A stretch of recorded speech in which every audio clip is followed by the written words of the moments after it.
আমাদের সংগঠনের নামের মধ্যে যে শব্দটা আসছে খেলাফত, ঠিক কিনা বলেন? এই খেলাফত রাষ্ট্রের গুরুত্বটা আপনাদেরকে আগে তুলে ধরতে হবে মানুষের সামনে। এই কথাটা একটু গুরুত্বের সাথে শুনবেন। আমি এখন যে কথাটা বলবো, প্রিয় ভাইরা আমার, এইভাবে আপনি উপস্থাপন করতে পারেন। আমি যেভাবে বলতেছি একটু খেয়াল করেন। একটা মানুষ যখন যেটা রেস্তোরাঁ দেখতে পাচ্ছেন, এখানে কেউ যখন রেস্তোরাঁ স্থাপন করে তখন সেখানে সে কি পাঠায় বলেন? একজন রাঁধুনি, একজন এক্সপার্ট রাঁধুনি এখানে প্রয়োজন হয় আগে। আপনি যত এটাকে এই রেস্তোরাঁটাকে সুসজ্জিত করেন, রেস্তোরাঁর কোনো দাম নাই যদি একজন এক্সপার্ট কুক এখানে না থাকে, ঠিক কিনা বলেন?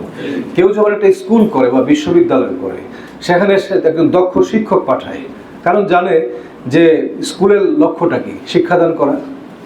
সেখানে যদি শিক্ষক না থাকে, স্কুলের ভবন যতই সুন্দর হোক কোনো লাভ হবে না। কেউ যখন কোনো আদালত স্থাপন করে, সেখানে একজন বিচারক পাঠায়, জাজ অথবা জাস্টিস পাঠায়, ঠিক কিনা বলেন? কারণ আদালত ভবন যতই সুন্দর হোক, আদালতের কার্যক্রম চলতে পারে না যদি একজন বিচারক না থাকে, ঠিক কিনা বলেন?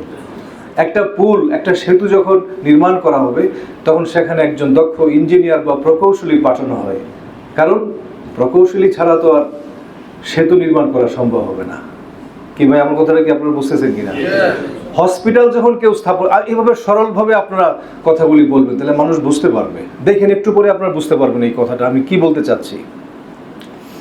একটা হাসপাতাল যখন কেউ স্থাপন করে, সরকার অথবা কোনো ব্যক্তি, তখন সেখানে একজন দক্ষ ডাক্তার, এক বা একাধিক ডক্টর সেখানে প্রেরণ করা হয়, কারণ হাসপাতালের উদ্দেশ্য কি? চিকিৎসা। এখন যদি ধরেন হাসপাতাল করলে নাকি 50 তলা ভবন, কিন্তু কোনো ডক্টর নেই, তাহলে চিকিৎসা হবে? সেজন্য সবচেয়ে the most priority will be to send a doctor, a good doctor. সবচেয়ে অগ্রাধিকারের বিষয় থাকে একজন ডাক্তার সেখানে পাঠানো, কারণ ডাক্তার ছাড়া তো আর ভবন থাকলেই চিকিৎসা তো আর হবে না। তো আল্লাহ পাক যখন এই পৃথিবীতে মানুষ সৃষ্টির উদ্দেশ্য সম্পর্কে উনি কি বলেছেন সবাই জানেন।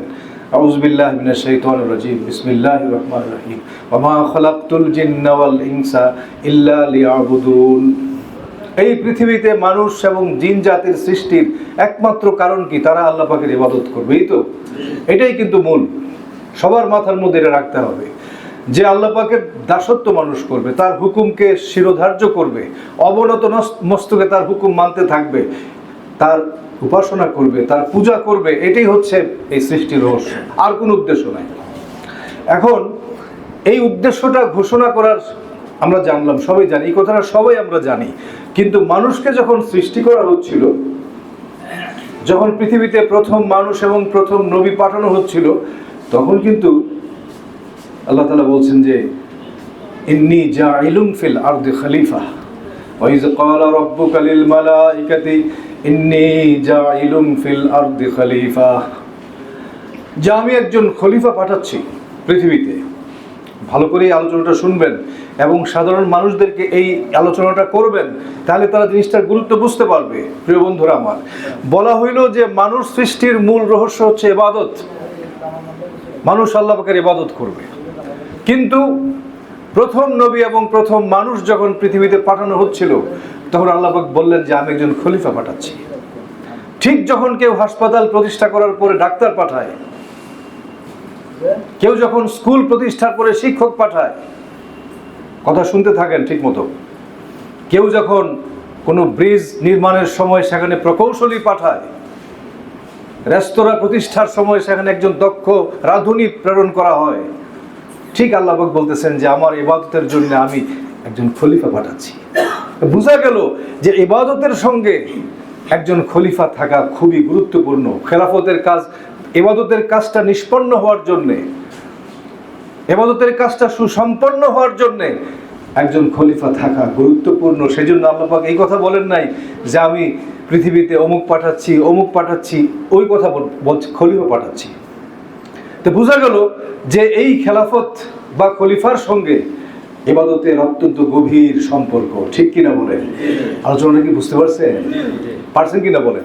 সহজ না কথাটা? একেবারে কঠিন কিছু না। ওয়া ইয ক্বালা রাব্বুকা লিল মালাইকাতি ইন্নী জাইলুন ফিল আরদি খলিফা, আমি একজন খলিফা পাঠাচ্ছি। এর থেকে পরিষ্কার বোঝা যায় যে ইবাদতের কাজটা সম্পন্ন হওয়ার জন্য একজন খলিফা অত্যন্ত গুরুত্বপূর্ণ, না হলে আল্লাহ পাক এই কথাটা বলতেন না। প্রিয় ভাইরা আমার, সুতরাং আমাদের সংগঠন যে লক্ষ্যটাকে নির্ধারণ করেছে যে আমরা ওই ধরনের একজন খলিফা, একটা খেলাফত ভিত্তিক সরকার ব্যবস্থা আমরা চাচ্ছি, এটা কিন্তু স্রেফ রাজনৈতিক কোনো বিষয় নয়, এটার সঙ্গে ইবাদত এবং আমার নাজাতের সম্পর্কের কারণে আমরা কাজটা করতে চাই। এইটা আপনার মাথার মধ্যে, আপনার মধ্যে থাকতে হবে, আমার মধ্যে থাকতে হবে, এবং যে লোকটাকে আপনি মোটিভেট করছেন সংগঠনে আনার জন্য, তাকে এই কনসেপ্টটা দিয়েই সংগঠনে আনতে হবে। ঠিক কিনা বলেন? আমি শপথের গুরুত্বের দিকে যাচ্ছি একটু পরে। আর কাজটা যে কত বড় সেটাকে বুঝতে হবে, কাজটা যে অত্যন্ত জরুরি, কাজটা যে আমার নাজাতের জন্য প্রয়োজন, এটা আগে বুঝতে হবে, তারপরে হলো শপথের গুরুত্বটা এরপরে আসবে। প্রিয় ভাইরা আমার, সুতরাং বোঝা গেল যে এই খেলাফত রাষ্ট্র বা একজন খলিফা থাকা, এটা খুব গভীর তাৎপর্যপূর্ণ একটা বিষয়। এটা ইবাদতের সঙ্গে সম্পর্ক। আল্লাহ পাকের ইবাদত সম্পন্ন হতে পারে না, ঠিক মতো সম্পন্ন হতে পারে না যদি একজন খলিফা না থাকে।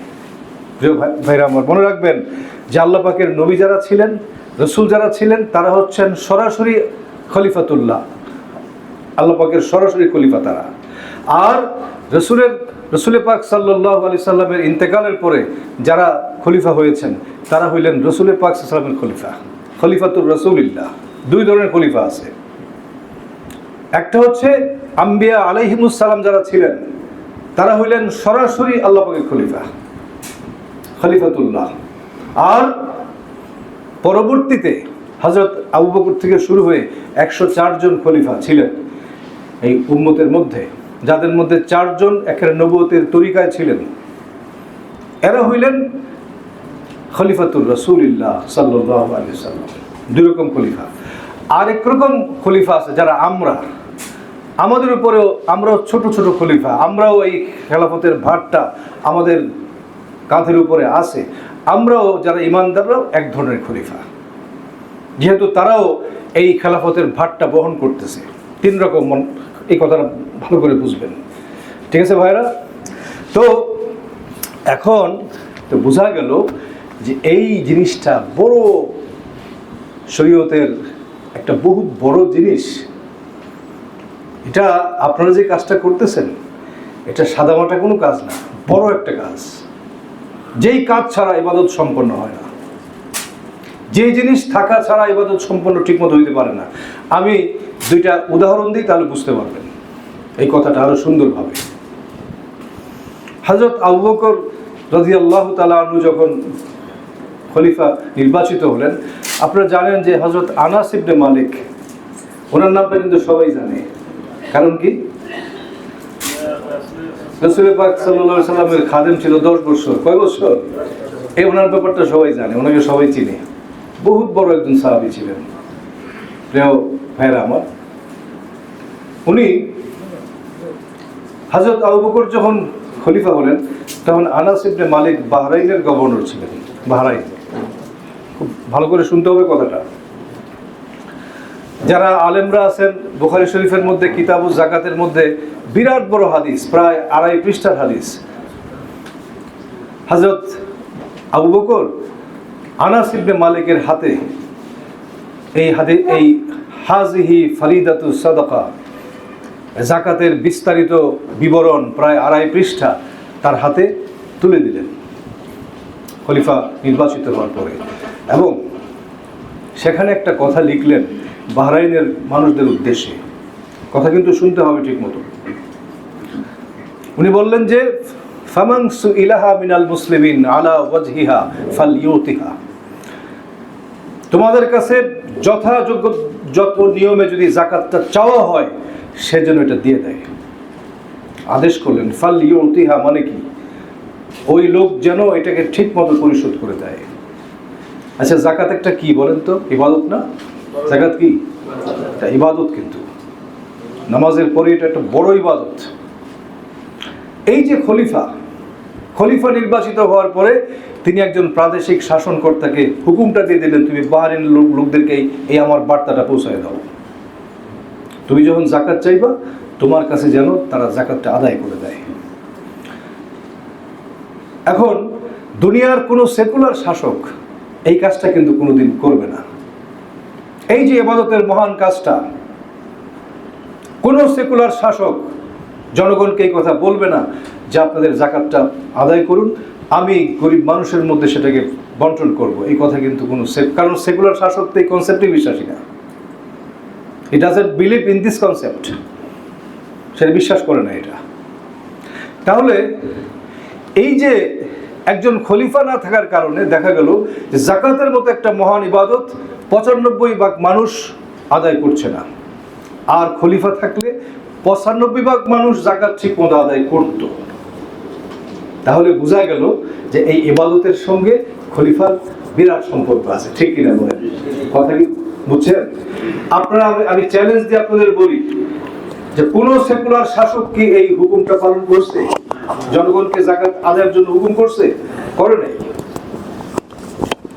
আচ্ছা, আরেকটা এক্সাম্পল তাহলে বুঝতে পারবেন। হযরত ওমরে ফারুক যখন খলিফা নির্বাচিত হলেন, মুয়াত্তা ইবনে মালিকের হাদিস মিশকাতের মধ্যে আছে, তিনি কি করলেন? তিনি তার প্রাদেশিক গভর্নরদের কাছে একটা ফরমান পাঠাইলেন। কাতাবা ইলা উম্মালাহু, কি লিখলেন সেখানে? আন্না উমুরিকুম, আন্না আহাম্মা উমুরিকুম ইনদি as-সালাহ। আহাম্মু শব্দের অর্থ সবাই জানেন, সবচেয়ে গুরুত্বপূর্ণ। তোমরা যত কাজ করবা, বিং এ গভর্নর, তোমরা যত কাজ করবা, আমার কাছে সবচেয়ে গুরুত্বপূর্ণ হলো নামাজ। সুতরাং নামাজের হেফাজত যেন মানুষ করে সেই ব্যবস্থা করো, যেটা ইবাদতের প্রাণ, সবচেয়ে বড় ইবাদত যেটা। তাহলে বোঝা গেল এই যে খলিফা যখন এই কাজটা করতে থাকেন, যে তার প্রাদেশিক, আমাদের হানাফি মাযহাবে কিন্তু একটা মাসালা আছে, আপনারা জানেন কিনা, যে এমনকি জানাজার নামাজ পর্যন্ত যদি কেউ কোনো মহল্লাতে জানাজা কোনো মুসলমানের ইন্তেকাল হয়, সেই জানাজার নামাজের পড়ানোর দায়িত্ব ওই এলাকার যিনি প্রাদেশিক শাসনকর্তার, তিনি নামাজ পড়াবেন। তিনি যদি না আসতে পারেন, তার প্রতিনিধি তার জানাজা নামাজ পড়াবেন। কথা কি বুঝতেছেন কিনা? যে নামাজের সঙ্গে এই শাসনকর্তাদের কত বড় দায়, কত বড় অব্লিগেশন। এই কাজটা যদি শাসকরা করে, তা নামাজী সংখ্যা দিন দিন হাজার হাজার গুণ বাড়তে থাকবে, ঠিক কিনা বলেন? কারণ শাসকরা যখন কোনো দায়িত্ব হিসেবে গ্রহণ করে, তখন সেটার পরিমাণ, সংখ্যা, প্রভাব সব কিছু বৃদ্ধি পেতে থাকে। একবার জেলের মধ্যে বিকেলবেলা একটু সময় দেয় যে একটু বাইরে, মানে বাউন্ডারির মধ্যে একটু ঘোরার সময় দেয়। তো আমি একটু ঘুরতেছিলাম, তো ডেপুটি জেলার তখন যাচ্ছিল ওই পাশ দিয়ে কয়েকজন পুলিশ সহ। তা আমাকে দেখে তার একটু মায়া লাগছে যে এই লোকটা এখানে, সব চোর ডাকাতদের মধ্যে দেখা যায় এই লোকটাকে বসা। তো উনি জেলার সাহেব, ডেপুটি জেলার, উনি আমার কাছে চলে আসলেন, এসে বললেন যে হুজুর আপনি এখানে কি? তো শুধু ধরেন 5 সেকেন্ড হবে, বড় জোর 5 সেকেন্ড উনি বলে, আবার কারণ কয়েদিদের সঙ্গে কথা বলা তো নিষেধ, উনি এটা বলে আবার চলে গেছে। তো আমরা যে রুমে ছিলাম, প্রায় 250 লোক ছিল একটা কামরার মধ্যে। সব লোকগুলি হুমড়ি খায়া আমার উপরে আসলো যে হুজুর আপনার সাথে জেলার সাহেব কি কইল? উৎসুক, মানে এটা কি ঘটনা ঘটলো? তা আমি এই কথাটা, দৃষ্টান্তটা এই জন্য দিলাম যে সরকার যখন কোনো পদক্ষেপ নেয়, সেটা বাস্তবায়িত হয়। That should be implemented. এটা হয়, মোরলেস হয়। দেখেন, আমি 2টা উদাহরণ আপনাদের সামনে পেশ করেছি, একটা নামাজের, একটা যাকাতের। শ্রেষ্ঠ 2 ইবাদত। প্রিয় ভাইরা আমার, শাসকরা যখন এই বিষয়গুলো দেখভাল করে, টেক কেয়ার করে, এটার দায় গ্রহণ করে, তখন সেটা বিপুল পরিমাণে সেটা সম্পাদিত হয়, ঠিক কিনা বলেন? আর যখন শাসকের থেকে উদাসীন থাকে, তখন এর পরিমাণ আস্তে আস্তে আস্তে আস্তে কমতে থাকে। আপনারাই বলেন দেখি, কয়জন মানুষ সঠিক নিয়মে যাকাত আদায় করে? আপনি বলেন দেখি যে বিশুদ্ধ নিয়মে কয়জন মানুষ নামাজ পড়ে? বলেন আপনারা। শতকরা 5 থেকে 7, বা 10, 15, এই বেশি তো না। অথচ যদি একজন খলিফা থাকতেন তাহলে কিন্তু এই পরিমাণগুলো অনেক বাড়তো। সেই জন্যই আল্লাহ পাক যখন মানুষকে সৃষ্টি করতেছিলেন, যখন পৃথিবীতে প্রথম মানুষ পাঠাচ্ছিলেন, প্রথম নবী, এই কথাটা সেদিন বলছিলেন। এই আয়াতের তাফসির, এটাই তাফসির যে ওয়াইজ ক্বালা রাব্বুকা লিল মালাইকাতি ইন্নী জাইলুন ফিল আরদি খলিফা, যে ইবাদতের যে উদ্দেশ্যে আমি মানুষকে তৈরি করতেছি এটা কিন্তু ঠিকমতো সম্পন্ন হবে না যদি একজন সত্যনিষ্ঠ খলিফা না থাকে। সেই জন্য সেই দিন, সেই মানব ইতিহাসের সৃষ্টির ওই সময়টাতে সূচনা লগ্নে আল্লাহ তাআলা এই শব্দটাকে সেদিন ব্যবহার করেছেন। আপনারা কি বুঝতে পারছেন আমার কথা? সুবহানাল্লাহ বলেন সবাই, যে এই কাজটা কত বড় কাজ, ইবাদতের সঙ্গে যার সম্পর্ক। প্রিয় ভাইরা আমার, আরেকটা এক্সাম্পল দিই তাহলে বুঝতে পারবেন। আপনারা জানেন যে দুনিয়াতে কত রকমের অপরাধ হয়, ক্রাইমস, অনেক ধরনের, মানে ভ্যারিয়াস টাইপস অফ ক্রাইমস কিন্তু আছে পৃথিবীতে। কিন্তু আল্লাহ পাক মাত্র 4টা অপরাধ, কয়টা?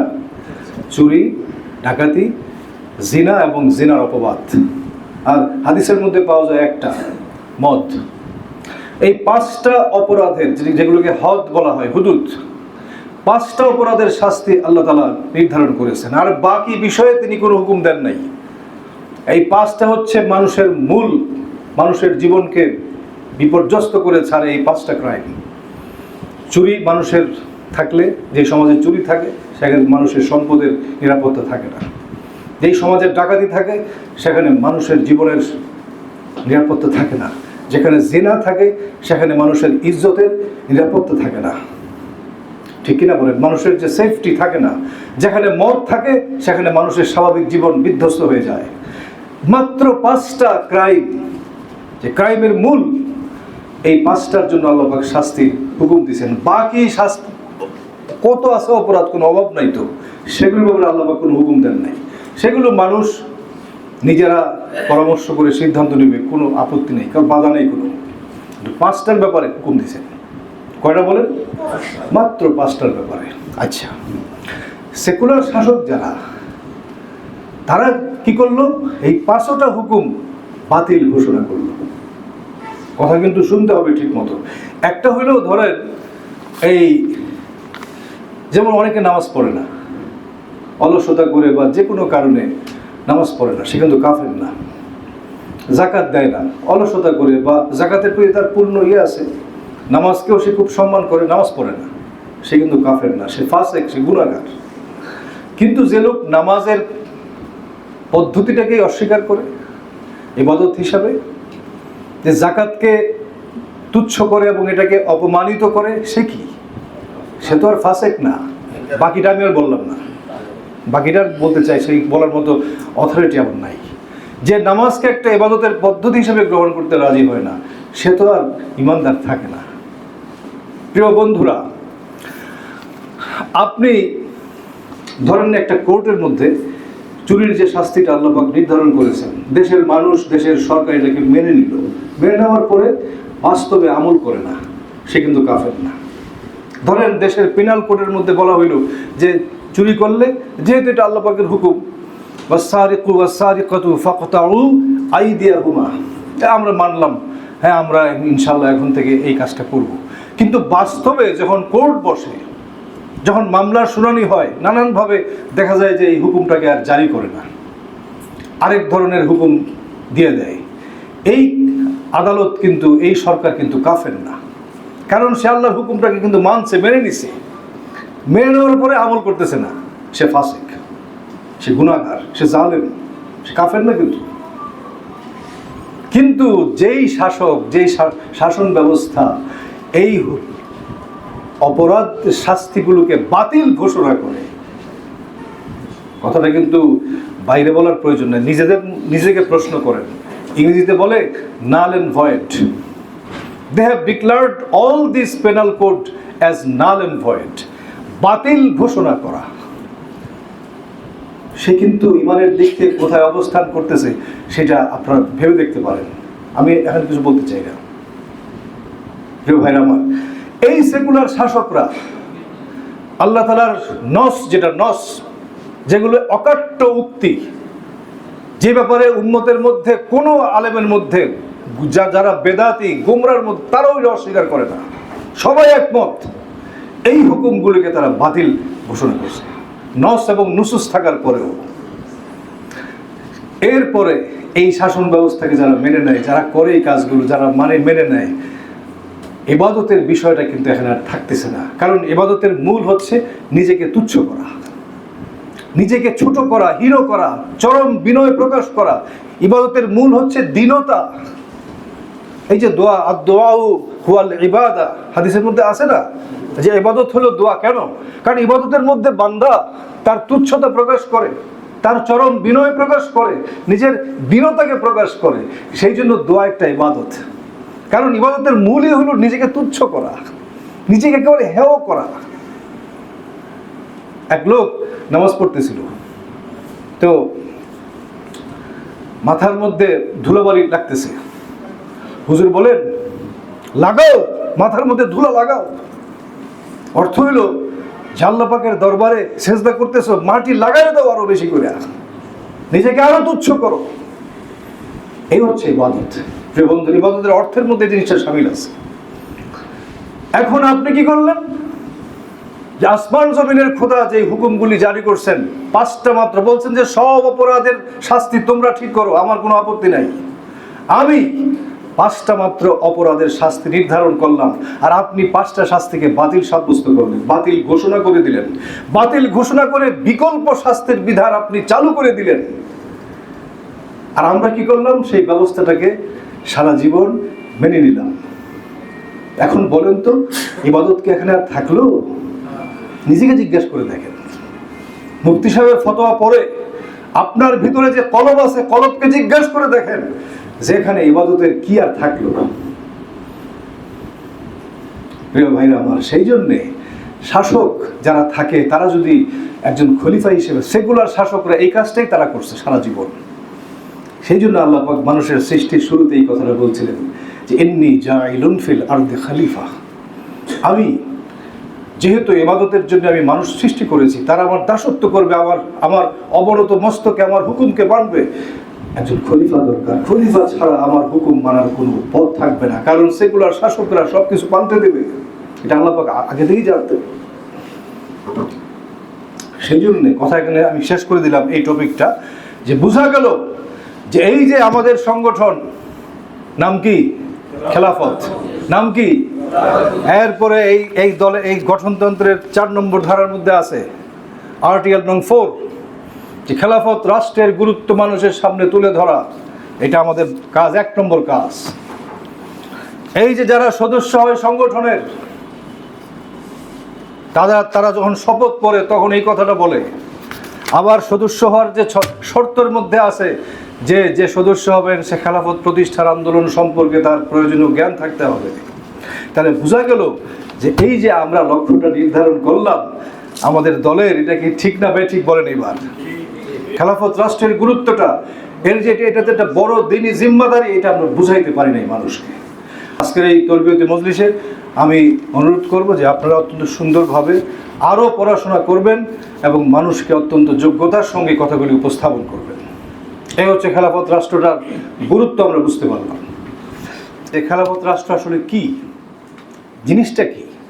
মানুষ মনে করে ওই আব্বাসীয় খেলাফত ছিল, উমাইয়া খেলাফত ছিল, তুর্কি খেলাফত, ফাতিমি খেলাফত, উসমানী খেলাফত। মানুষ মনে করে কি যে এই যে আপনারা চান এগুলি, বেশিরভাগ মানুষ মনে করে যে ওগুলো ওই রাজরাজারা, রাজা বাদশাহ, এগুলি সেই খেলাফত। আমরা খেলাফত রাষ্ট্রের বিষয়টা তুলে ধরতে পারিনি ভালো করে, জিনিসটা আসলে কি। প্রিয় ভাইরা আমার, আমি একটা হাদিস পেশ করব। এই হাদিসটাও মুত্তাফাকুন আলাইহির মধ্যে আছে। বুখারী এবং মুসলিম একই রাবিতে যে হাদিসটা বর্ণনা করে সেটাকে বলা হয় মুত্তাফাকুন আলাইহি। ঠিক কিনা বলেন? এটা অত্যন্ত গুরুত্বপূর্ণ একটা হাদিস। এই হাদিসটাও আপনারা যারা মুখস্থ নাই, আমি জানি একজনেরও মুখস্থ নাই, আর একটা হাদিস মুখস্থ করতে পারলাম না ঠিক মতো। আমি হাদিসটা পড়ি, আপনারা শোনেন, তাহলে বুঝবেন যে খেলাফত রাষ্ট্র আসলে কি, জিনিসটা আসলে কি। রাসূল পাক সাল্লাল্লাহু আলাইহি ওয়াসাল্লাম ইরশাদ করেন, তিনি নিজেই বলতেছেন তার কথা, যে রাআইতুনি বাইনা আনা নাইম রাআইতুনি আলা কালিব। হাদিসটা শুরু হয়েছে এইভাবে যে আমি একবার ঘুমের মধ্যে ছিলাম, ঘুমের মধ্যে আমি আমাকে দেখলাম একটা কূপের পাড়ে। কোথায়? কথা বলেন না কেন? কূপের পাড়ে দেখলাম। আলাইহা দালবুন, পাশে একটা বালতিও ছিল। হাদিসটা শুরু হইল। আছে কারো মুখস্থ? আমি জানি কারো মুখস্থ নাই। অথচ খেলাফত রাষ্ট্রটা বোঝানোর জন্যে এই হাদিসের পরে আর কোনো জিনিস দরকার নাই, কোনো বই পুস্তক কিতাব, এই বড় বড় বই, কোনো কিছু প্রয়োজন নাই। আপনার হাদিসটা শুনেন। রাআইতুনি আলা কালিব আলাইহা দালবুন, এই কূপের পারে একটা কি ছিল? বালতি ছিল। ফানাজাতু মাশা আল্লাহ, আল্লাহ তাআলা যতটুকু চাইলেন আমি সেই বালতি দিয়ে কূপ থেকে কিছু পানি তুললাম। হুজুর বলতেছেন। আচ্ছা, সুম্মা আখাযাহা ইবনুল আবি কুহাফা, তারপর আমার থেকে বালতিটা নিল কে? হযরত আবু বকর রাদিয়াল্লাহু তাআলা আনহু বালতিটা নিলেন আমার থেকে। ফানাজা জানুবান আও জানুবাইন, তারপর তিনিও পানি টেনে তুললেন। এক বালতি বা দুই বালতি পরিমাণ পানি টেনে তুললেন, বেশি তুলতে পারেন নাই। ভালো করে কিন্তু শুনতে হবে। ওয়াফি নাজইহি দুরফুন, তার পানি টানার মধ্যে দুর্বলতা ছিল। এই যে পানিটা টানছে, কারণ আপনারা জানেন হযরত আবু বকরের খেলাফতের মুদ্দত ছিল মাত্র 2.5 বছর বা তারও একটু কম, অল্প সময় ছিল। আর ওই সময় আপনার মুরতাদদের বিরুদ্ধে তাকে প্রচণ্ডভাবে লড়াই করতে হয়েছিল। সেই কারণে তিনি মানুষের সেবার কাজটা বেশি করতে পারেন নাই। পানি টানার কাজটা কি বেশি করতে পারে নাই, বাস্তব কারণেই করতে পারেন নাই তিনি। দেখেন কি বলে, ওয়াফি নাজইহি যুরফুন, ওনার পানি টানার মধ্যে দুর্বলতা ছিল। এক বালতি বা দুই বালতি পরিমাণ টানছে পানি।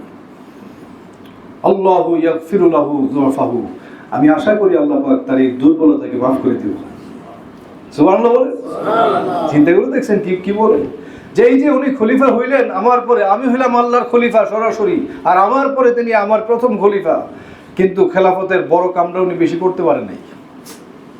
পানি টানার কাজটা, মানুষের সেবা বেশি করতে পারে নাই। তবে আশা করি আল্লাহ পাক তাকে মাফ করে দেবে, কারণ তার পিছনে যুক্তিসঙ্গত কারণ ছিল। সুম্মা আখাযাহা ইবনুল খাত্তাব, তারপরে মিয়াদিহি, তার হাত থেকে কি করলো? ওমর ফারুক সেই বালতিটা নিল।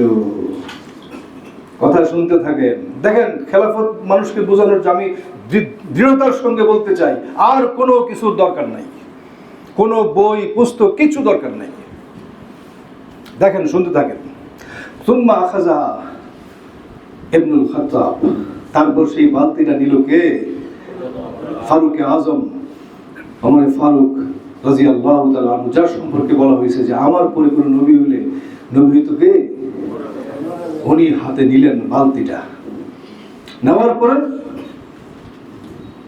ফাস্তাহালাত ফি ইয়াদিহি গারবান, তার হাতে বালতিটা যাওয়ার সাথে সাথে সেটা একটা বৃহৎ আকৃতির বালতিতে রূপান্তরিত হয়ে গেল। আগের বালতিটা আসলে দূর, এটা কেমন হয়ে গেল এখন?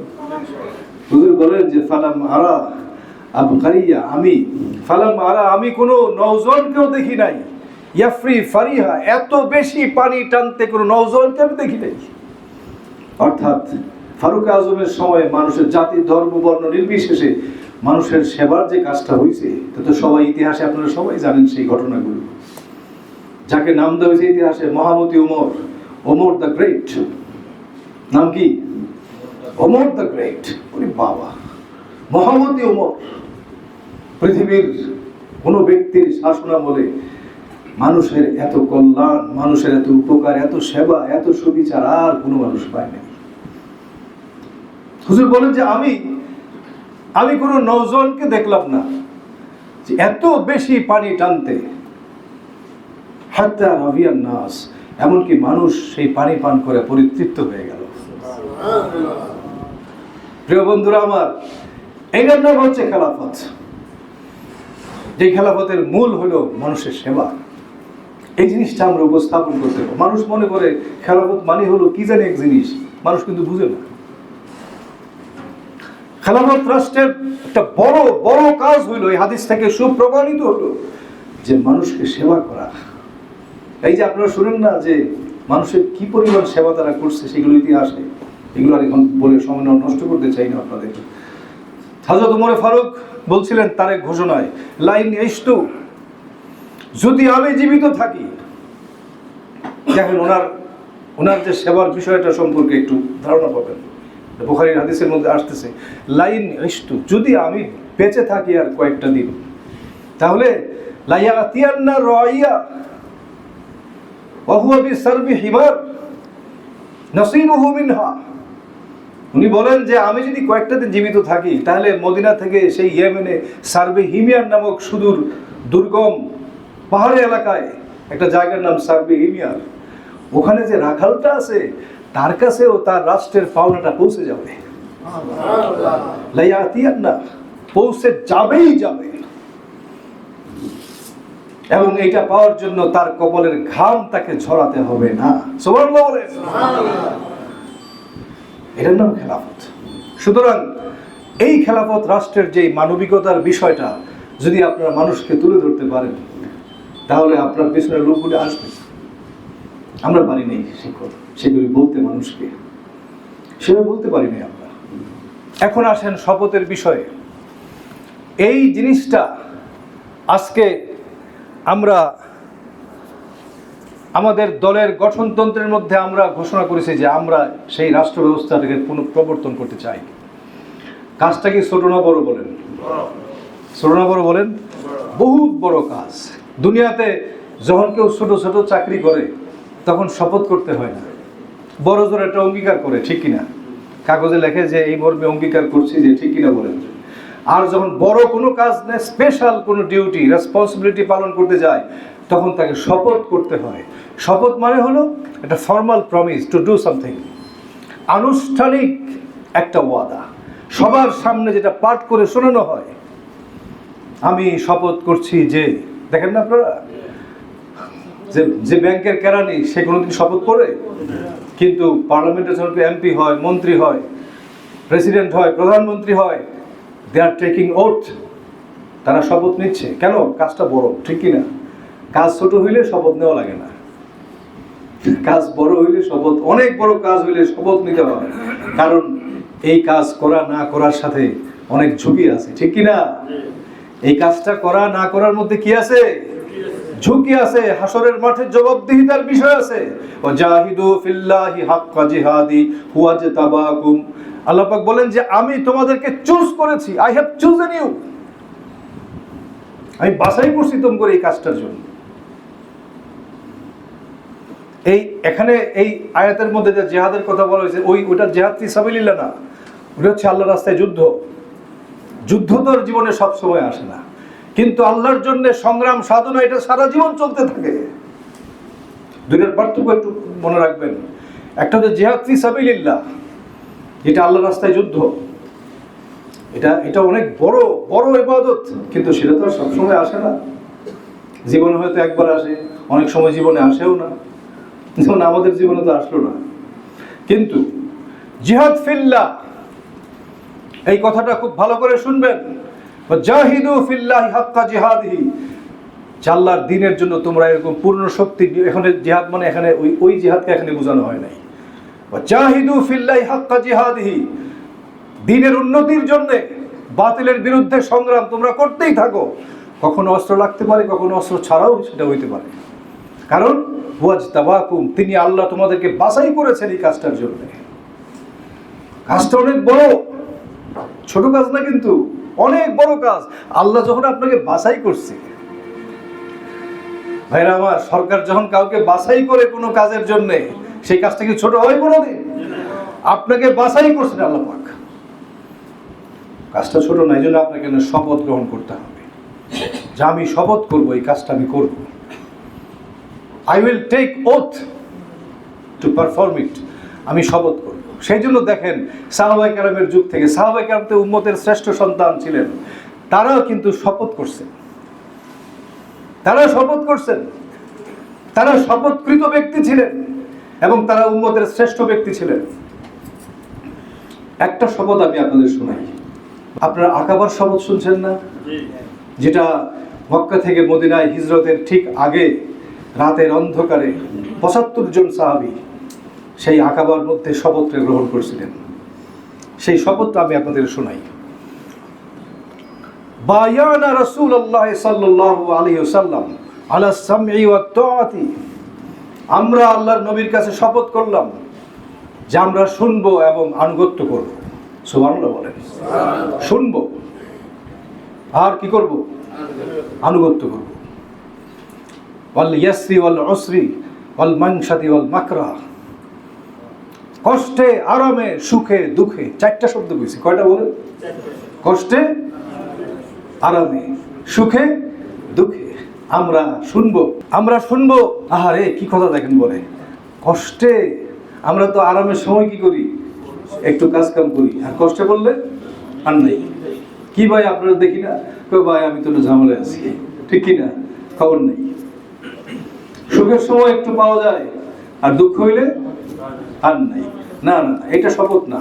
দেখেন কি শপথ করতেছে, ওয়াল ইয়াসরি ওয়াল উসরি ওয়াল মানশাতি ওয়াল মাকরাহ। হ্যাঁ, কষ্টে আরামে সুখে দুঃখে আমরা শুনবো এবং আনুগত্য আপনার করব। ওয়ালা আসারাতিন আলাইনা, এবং আমরা এই অঙ্গীকারও করতেছি যে আমাদের উপরে যদি কাউকে প্রাধান্য দেওয়া হয় আমরা ধৈর্য ধারণ করব।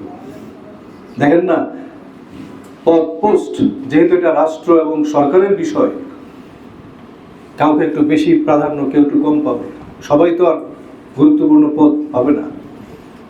তখন বলতেছে যে আমরা এই শপথটাও করলাম আজকে যে আমাদের উপরে যদি কাউকে প্রাধান্য দেওয়া হয় আমরা ধৈর্য ধারণ করব, মেনে নেব, সেটা সমস্যা নাই। 3 নাম্বার, ওয়ালা আন লা নুনাজিয়াল আমরা লাহু, নিযুক্ত শাসক যে হবে তার সাথে কোনো ঝামেলায় যাব না, আমরা কোনো বিদ্রোহ করব না তার সঙ্গে। যেহেতু সামনে আপনারা সবাই জানেন যে এই আকাবার শপথের পরেই মদিনায় মুসলমানরা সেখানে যান এবং সেখানে আল্লাহ তাআলা তাদেরকে একটা ভূখণ্ড দান করেন এবং সেখান থেকেই খেলাফত নবুয়তের রাষ্ট্রের সূচনা সেখান থেকে শুরু হয়ে যায়।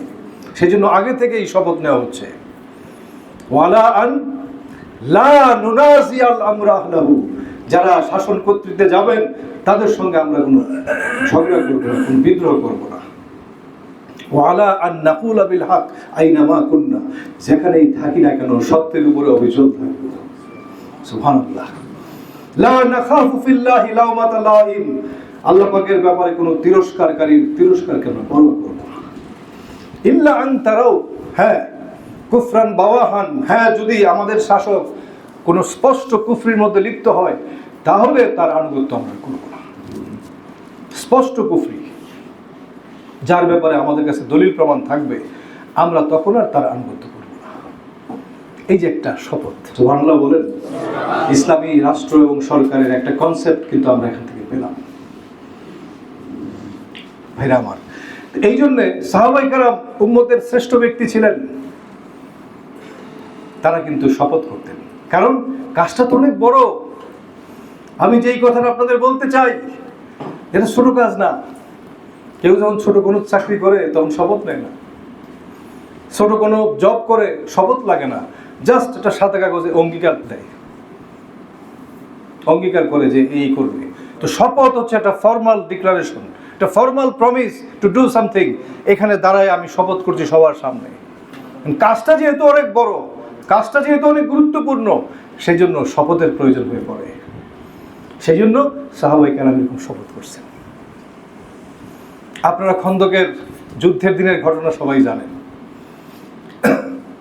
সাহাবায়ে কেরাম পরিখা খনন করতেছেন, সাথে নবী সাল্লাল্লাহু আলাইহি ওয়াসাল্লাম তিনিও কাজ করতেছেন, তার গোটা দেহ মাটিতে আবৃত। এই পেট পিঠ সব মাটিতে ঢাকা, তিনিও কাজ করতেছেন। আর সাহাবায়ে কেরাম তাদের শপথের কথা বলতেছেন কিভাবে, নাহনুল্লাযিনা বায়াউ মুহাম্মাদান আলাল জিহাদি মা বাকিনা আবাদা আমরা তো সেই লোক যারা মুহাম্মদ সাল্লাল্লাহু আলাইহি সাল্লামের হাতে আমরা আল্লাহর রাস্তায় জিহাদের বায়াত করেছি, শপথ করেছি, যতদিন জীবিত থাকবো ততদিন।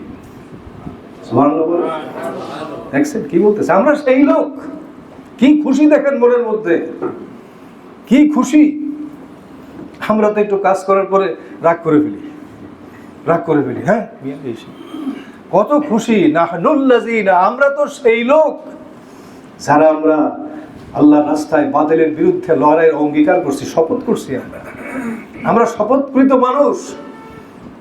মা বাকি না আবাদা, যতদিন আমরা জীবিত থাকি ততদিন। আর আল্লাহর রাসূল তাদের জন্য দোয়া করতেছেন, আল্লাহুম্মা লা আইশা ইল্লা আইশুল আখিরা ফাগফিরিল আনসার ওয়াল মুহাজিরা। তাহলে বোঝা গেল সাহাবায়ে কেরাম কি শপথকৃত মানুষ ছিলেন, এবং এটাই ছিল তাদের শ্রেষ্ঠ হওয়ার বড় কারণ। তারা শপথ করে কাজটা করছেন। They have taken oath and then they do it. শপথ করছেন আর এই কথা। এই জন্য আমরা আমাদের সংগঠনের কাছে, আমাদের প্রিয় সংগঠনের কাছে আমরা ঋণী, কারণ সংগঠন আমাদের একটা শপথের রাস্তা দেখাইছে, ঠিক কিনা বলে? এই যে আমাদের সংগঠন, যারা এই সংগঠনের মেম্বার হয়, সদস্য যারা হয়, তাদেরকে সংগঠন শিখাইছে একটা শপথ। এই শপথের মধ্যে 1 নম্বরে আছে যে আল্লাহ পাকের সন্তুষ্টি হবে আমার জীবনের মূল লক্ষ্য। সুবহানাল্লাহ বলেন। দেখেন কি বলে, যারা সদস্য হয় তারা আল্লাহ তাআলাকে সাক্ষী রেখে এই অঙ্গীকারটা করে যে আল্লাহর সন্তুষ্টি অর্জন বলে নাই, অর্জনই। অর্জনের সাথে একটা রসুই আছে, মানে কি কোন? আচ্ছা, আমি আর আমির মধ্যে পার্থক্য কোন তো দেখি। আমি একজন ডাক্তার, তাগিদ আছে। ধন্যবাদ। আমি একজন ডাক্তার মানে হইল এই মহল্লাতে বা এই এলাকায় আরো অনেক ডাক্তার আছে, ঠিক কিনা বলেন? আর যদি কেউ বলে যে আমি তো ডাক্তার, তাহলে বোঝা গেল এই মহল্লায় আর কোনো ডাক্তার নাই, ঠিক কিনা বলেন? ইংরেজিতে এটাকে বলে কি জানেননি? It is I who am the doctor. একটা হচ্ছে I am a doctor. I am a ডক্টরের অর্থ হইল এই মহল্লাতে আরো অনেক ডাক্তার আছে। আর it is I who am the doctor এর অর্থ হইল এই মহল্লাতে এলাকা জুড়ে আর কোনো ডাক্তার নাই, আমিই ডাক্তার এখানে। আল্লাহর সন্তুষ্টি অর্জনই আমার জীবনের লক্ষ্য। তার মানে আর কোনো লক্ষ্য আমার নাই, আমার ভিতরে আর কিছু নাই। আমার সব আকর্ষণের মূল হচ্ছেন আল্লাহ, ঠিক কিনা বলেন? এই জিনিস সংগঠন আমাকে বলছি, সেটাই যে জিনিসটা, এই শপথটা আমি নিছি। আর 2 নম্বর নিছি শপথ যে আমি আল্লাহর দ্বীন প্রতিষ্ঠার আন্দোলনে আমি সাধ্যমতো ভূমিকা রাখবো। সাহাবায়ে কেরাম যখন শপথ নিতেন তখন আল্লাহর রাসূল এই কথাটা বলতেন যে তোমরা যতটুকু সাধ্যে কুলায়, মাস্তাতাতুম, যতটুকু তোমরা পারো অতটুকুই কইরো। এর বেশি দয়াময় আল্লাহ আমাদেরকে চাপ দেন নাই, আমাদের সাধ্যের বাইরে কোনো কাজ আমাদের দেন নাই। যথাসাধ্য কিন্তু হইতে as far as we can, এটা করতে হবে ভাই। আল্লাহর দ্বীন প্রতিষ্ঠার সংগ্রামে এই শপথটা আমরা করি। আরেকটা শপথ করি আমরা, সেটা হচ্ছে কোরআন এবং সুন্নাহ অনুযায়ী জীবন গঠন করব। সুবহানাল্লাহ বলেন। কি সুন্দর সংগঠন দেখেন। 1 নম্বরে বললো যে আল্লাহ পাকের সন্তুষ্টি অর্জনই জীবনের লক্ষ্য, আর কোনো লক্ষ্য নাই। আর কোরআন এবং সুন্নাহ অনুযায়ী জীবনটাকে আমি গঠন করব। আর 3 নম্বর বলছে যে দিন প্রতিষ্ঠার সংগ্রামে যথাসাধ্য ভূমিকা রাখবো। ওই যে খেলাফত রাষ্ট্র প্রতিষ্ঠার যে সংগ্রাম, এতে ভূমিকা রাখবো যথাসাধ্য। আরেকটা আছে যে সংগঠনের যে গঠনতন্ত্র আছে এবং যাবতীয় শৃঙ্খলাগুলো আমি মেনে চলব। শেষ। এরপর একটা আয়াত আমরা পাঠ করি, তেলাওয়াত করি, ইন্না সলাতি ওয়া নুসুকি ওয়া মাহইয়ায়া ওয়া মামাতি লিল্লাহি রাব্বিল আলামিন। কি সুন্দর সংগঠন দেখেন, সুবহানাল্লাহ বলেন। কি সুন্দর সংগঠন, কি সরল পথ, কোনো বক্রতা নাই, কোনো নতুন আকীদা বিশ্বাস নাই, কিচ্ছু নাই। আলহামদুলিল্লাহ আমাদের সংগঠন এমন একটা সংগঠন যেখানে কোনো নতুন কোনো কথা নাই। নানান দল আছে, পৃথিবীতে অনেক দল আছে।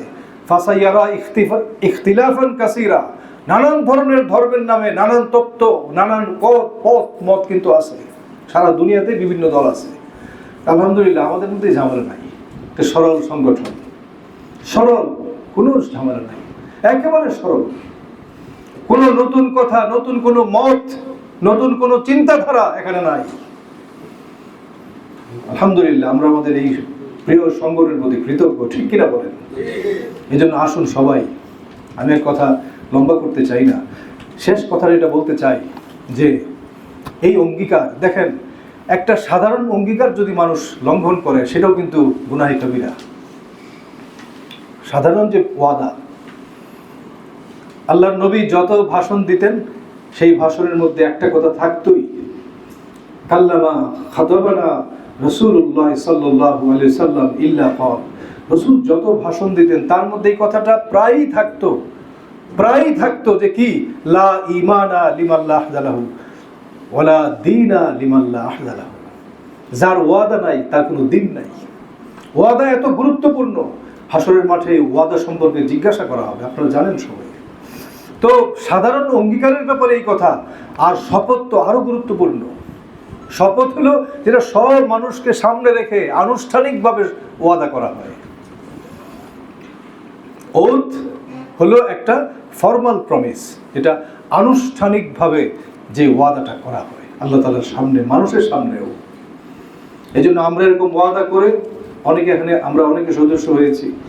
বাকি ভাইদেরকে বলবো আপনারাও সদস্য হন, শপথকৃত জনশক্তি হন, এবং শপথ করার মাধ্যমে আল্লাহ পাকের কাছে আমরা যে অঙ্গীকার করেছিলাম আমরা যাতে পুরো করতে পারি। ভাইরা, আমরা আপনাদের জন্য দোয়া করি, আমরা যেন এই সংগ্রামটা করতে করতে, ওয়া জাহিদু ফিল্লাহি হাক্কা জিহাদিহি, আল্লাহ পাকের জন্য বাতিলের বিরুদ্ধে লড়াইটা করতে করতে, সংগ্রামটা করতে করতে আমাদের মৃত্যু হয়ে যায়, ঠিক না ভাই? ইনশাআল্লাহ। দেখেন বাতিলরাও কিন্তু কষ্ট করতেছে। ইন তাকুনু তা'লামুনা ফাইন্নাহুম ইয়া'লামুনা কামা তা'লামুন ওয়া তারজুনা মিনাল্লাহি মা লা ইয়ারজুন। আর বাতিলরাও তো কষ্ট করতেছে, আঘাতপ্রাপ্ত হইতেছে, হয় না বলেন? ইসরায়েলের সৈন্যরা, মার্কিন সৈন্যরা কি ময়দানে আঘাতপ্রাপ্ত হচ্ছে না? তারাও তো করতেছে। আল্লাহ পাক বলেন যে তারজুনা মিনাল্লাহি মা লা ইয়ারজুন। তোমরা তো আল্লাহ পাকের কাছে কত কিছু আশা করতেছো, জান্নাত আশা করো, মাগফিরাত আশা করো, ক্ষমা আশা করো, ওরা তো কিছু আশা করে না। খেয়াল করছেন কথাটা? ওরা তো কিছু আশা করে না, তারপরে শুধু একটা চাকরির কারণে, আমেরিকান সৈন্য শুধু জব করে, চাকরি করে, চাকরির কারণে শুধু তারাও কিন্তু আঘাতপ্রাপ্ত হয়, তারাও কিন্তু নিহত হয়, তারাও কিন্তু ঝুঁকির মধ্যে যায়।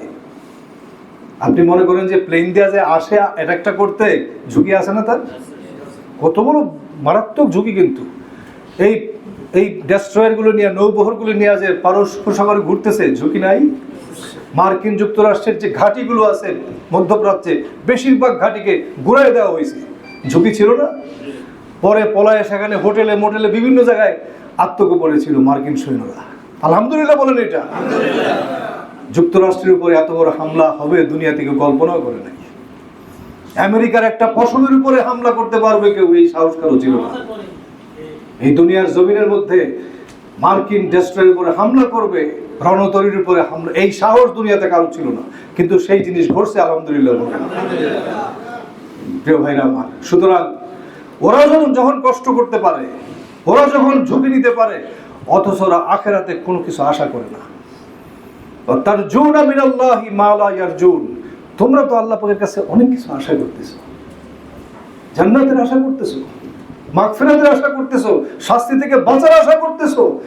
তোমাদের আত্মত্যাগ, তোমাদের আঘাতপ্রাপ্ত হওয়া, তোমাদের পরিশ্রম এত কম কেন? ভাইরা আসুন সবাই আমরা ভুল না করি। যে কয়টা দিন জীবনে বাকি আছে, কখন শেষ হয় জীবন কেউ কিন্তু জানে না। যে কয়দিন বাকি আছে আসুন আমরা এই শপথটাকে, যারা শপথ করছেন আমরা আবার শপথটা পড়ব, আর যারা সদস্য হয়নি তারা সদস্য হয়ে শপথ করার মাধ্যমে ইনশাআল্লাহ আল্লাহর জমিনে আল্লাহর দিন প্রতিষ্ঠার এই সংগ্রামটা আমরা চালাই যাবো ইনশাআল্লাহ।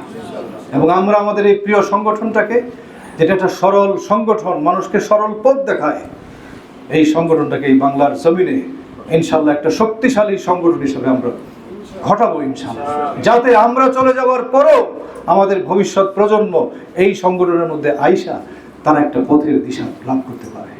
আল্লাহ তাআলা আমাদের সবাইকে কবুল করুন। ওয়া আলাইনা ইল্লাল বালাগ। আসসালামু আলাইকুম ওয়া রাহমাতুল্লাহি ওয়া বারাকাতুহু। আল্লাহ, এই দুনিয়ার জীবন তো কোনো জীবন না আসলে।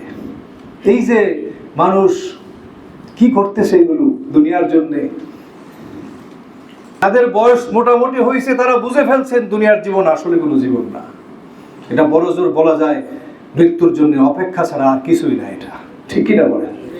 মৃত্যুর জন্য অপেক্ষা, ইন্তিজারুল মউত, এছাড়া এটা কিছুই না আসলে। আর মৃত্যু কি খুব সুন্দর হয় কারো? এখন তো আইসিইউ শব্দটা সবাই জানেন। আইসিইউ ঠিক কিনা? সবাই জানেন না? আইসিইউতে আপনারা গেছেন না? ঢুকছেন কিনা আপনারা? অনেকে ঢুকার কথা। এটা তো এখন বেশি মোস্ট কমন ফিনোমিনন। আইসিইউতে ঢুকে একটু দেখেন লোকটার কি অবস্থা, কিভাবে যে তার এই আইসিইউটাকে সেট করা হয় তার উপরে অত্যন্ত নির্মমভাবে পেশ করে, কোনো লাভও হয় না বিশেষ কিছু। কিভাবে হিমশীতল একটা রুমের মধ্যে পড়ে আছে, এই মানুষের জীবনের শেষ। হুজুর আরেক জায়গায় কথাটা বলছেন যে মা ইয়ান্তাজিরু আহাদুকুম ইল্লা, তোমরা তো কিসের প্রতীক্ষা করতেছো? যারা দুনিয়ার জীবন নিয়ে অনেক স্বপ্ন দেখতেছো, দুনিয়ার জীবনের কারণ স্বপ্নের কারণে এই আখিরাতের কাজকে তোমরা বরবাদ করে দিছো, কিসের প্রতীক্ষায় আছো বলো তো? 3 জিনিসের প্রতীক্ষা। কয়টা বলেন? 1 নাম্বার, আমি সব জায়গায় হাদিসটা বলি, বলতে হবে আমাকে এই কথাটা। 1 নাম্বার প্রতীক্ষা হইল মারাদান মুফসিদান, এমন রোগ যেই রোগ তোমাকে বিপর্যস্ত করে ছাড়বে। সামনে আসতেছে। বিজ্ঞান যতই, চিকিৎসা বিজ্ঞানের যতই উন্নতি হোক, রোগ ব্যাধি বাড়ছে না কমছে? আরো বাড়ছে। মুফসিদুন মানে হইল এমন রোগ যেটাকে আপনাকে একেবারে বিপর্যস্ত করে দেবে, আপনাকে ধ্বংস করে ছাড়বে। অথবা আরেকটা হইল হারামান মুফনিদান, অথবা এমন বার্ধক্য যেটা আপনাকে বিবেকহীন করে ছাড়বে। আমার বাসার পাশে এক লোক ছিল, আমরা আসর নামাজ পড়ে ঢুকতাম, পাশাপাশি বাসা, বয়স্ক লোক, হাঁটাচলা করতে পারে, কিন্তু বলতেছে যে মামুন সাহেব আমার বাসাটা কোন দিকে বলেন দেখি? চিনে না বাসাটা, দুইজনের 2 দরজা, কিন্তু মামুন সাহেব বলেন তো বাসাটা কোন দিকে? চিনতে পারতেছে না। এটা হলো আরজালিল উমুর, ওয়া মিনকুম মাইয়ুরাদ্দু ইলা আরজালিল উমুরি লিকাইলা ইয়ালামা মিন বাদি ইলমিন শাইআ। আছে না নাই? একটু আগে যা জানতো এখন আর কইতে পারে না, এই জিনিস আসতেছে সামনে। অথবা মাউতান মুজহিজান, অথবা সব ঠিক আছে, ব্রেইন, মাথা সব সুস্থতা, সব মানে ভাই আমার কালকে এগুলো আমাকে বলতেছে আমার প্রেশার নাই, ডায়াবেটিস নাই, ভালো আলহামদুলিল্লাহ, কিন্তু তার জন্য অপেক্ষা করছে কি জানেন? মাউতান মুজহিজান, আকস্মিক অতর্কিত মৃত্যু, যেটা তাকে আক্রমণ করে ছাড়বে। বিছনায় পড়তেই না, শেষ। কি ভাই ঠিক কিনা? কয় জিনিস? মা ইয়ান্তাজিরু, তোমরা কিসের প্রতীক্ষা করতেছো? হয় সেই মৃত্যু যেটা তোমাকে অতর্কিত আক্রমণ করবে, অথবা সেই রোগ যেটা তোমাকে ধ্বংস করে ছাড়বে, অথবা সেই বার্ধক্য যেটা তোমাকে বিবেকহীন করে ফেলবে। এটা কি জীবন হইল বলেন? দেখেন রাসূলের কথা দেখেন কত সত্য। আল্লাহুম্মা লা আইশা ইল্লা আইশুল আখিরাত। আল্লাহ, দুনিয়ার জীবনই না এটা। এই জিনিস যদি অন্তরের মধ্যে ঢুকাইতে পারি আমরা, তাহলে ইনশাআল্লাহ আর কাজের ব্যাপারে কোনো বাধা আর থাকবে না। ঠিক কিনা বলেন? মূল সমস্যা হচ্ছে আমরা ঈমানের দাবি করি, আখিরাতে বিশ্বাসের দাবি করি, কিন্তু দুনিয়া আমাদের ভিতরে একেবারে প্রবল হয়ে গেছে। কাফেরের যে বৈশিষ্ট্যটা, আল্লাযীনা ইস্তাহিব্বুনাল হায়াতাদ দুনিয়া আলাল আখিরাহ, আরে আখিরাতের উপরে দুনিয়ার জীবনকে এত প্রাধান্য দিয়ে রাখছি, এত ভালোবাসি যে কাফেরের মতো বৈশিষ্ট্য আমাদের হয়ে গেছে। বাইরে দিয়া মুসলমানের রূপ, কিন্তু ভেতরটা কাফেরের মতো। দুনিয়া এমনভাবে ঢুকছে। প্রিয় বন্ধুরা আমার, এই জিনিস ছাড়তে পারলে কাজের কোনো বাধা আর থাকবে না। কাজ লাফায় লাফায় বাড়তে থাকবে, দ্রব্যমূল্যতে যেভাবে বাড়ে ওরকম বাড়বে কাজ, যদি ওই জিনিস অন্তর থেকে দূর করা যায়। সেই জন্য আল্লাহ রসুল এই জিনিসই শিখাইছে, আল্লাহ নবীরা কিন্তু এগুলোই শিখাইছে মানুষকে।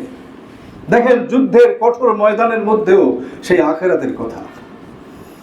এই জন্য যারা ইসলামী আন্দোলন করছি আমরা, আমাদের সামনে সবসময় থাকবে আখিরাত। ঠিক কিনা বলেন? কালকেও বলে আসছি চট্টগ্রামে যে আখিরাত থাকবে। আখিরাত যদি থাকে, যদি প্রমাণ থাকে, তাহলে আমার আর কোনো দুঃখ থাকবে না, কষ্ট থাকবে না।